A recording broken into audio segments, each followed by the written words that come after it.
এক যুগের বেশি সময় ধরে জয়া আহসান পশ্চিমবঙ্গেই বেশি কাজ করেন। বাংলাদেশের তুলনায় টলিউডের সিনেমায় বেশি দেখা যায় তাকে।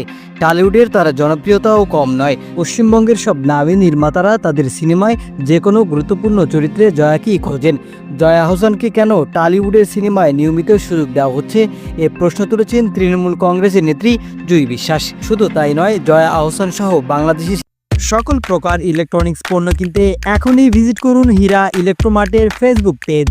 শিল্পীদের টলিউডে নিষিদ্ধ করার পক্ষে পশ্চিমবঙ্গের শাসক দল তৃণমূল কংগ্রেসের নেত্রী জুই বিশ্বাস কলকাতা পৌরসভার 81 নম্বর ওয়ার্ডের কাউন্সিলর, কলকাতার পৌরসভার 10 নম্বর 12-র চেয়ারপারসন তিনি। পাশাপাশি তৃণমূল মহিলা কংগ্রেসের সাধারণ সম্পাদক এবং তৃণমূল কংগ্রেসের মুখপাত্র। এছাড়া তিনি রাজ্যের বিদ্যুৎ মন্ত্রী অরূপ বিশ্বাসের ভাই তথা স্বরূপ বিশ্বাসের স্ত্রী। তার স্বামী স্বরূপ বিশ্বাস টলিউডের শিল্পী কলাকৌশলী ফেডারেশনের সভাপতি। বোঝাই যাচ্ছে শাসক দলের জুই বিশ্বাসের স্থান বেশ পোক্ত।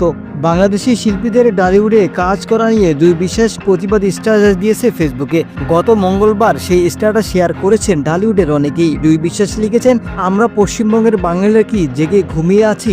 আমাদের শিল্পী কলাকৌশলী ইভেন্ট অর্গানাইজাররা বাংলাদেশে কাজ করতে পারছে না, অথচ জয়া আহসানকে ভারতের রেড কার্পেটে দিয়ে অভিনয়ের সুযোগ করে দেওয়া হয়েছে। পশ্চিমবঙ্গের কোনো শিল্পী কি প্রতিভা নেই?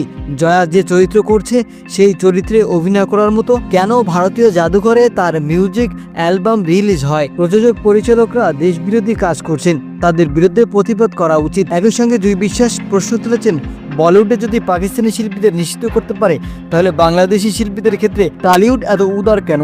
জয়া আহসান অভিনীত নতুন সিনেমা ডিয়ার মা পশ্চিমবঙ্গে মুক্তি পাচ্ছে 18 জুলাই। এই প্রেক্ষাপটেই সোশ্যাল মিডিয়ায় এই বিতর্ক তুলেছেন তৃণমূল কংগ্রেসের এই নেত্রী।